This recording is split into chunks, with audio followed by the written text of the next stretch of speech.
ចា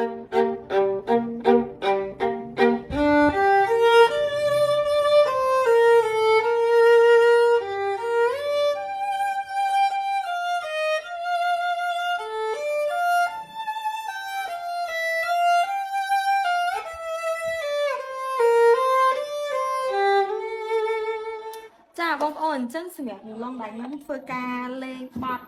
Hall Moving Castle ថ្ងៃហ្នឹងគឺ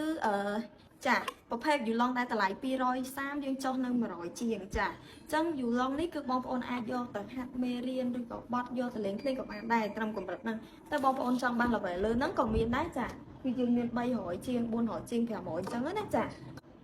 ចាបងប្អូនចឹងថ្ងៃនេះនាងខ្ញុំចង់ចែករំលែក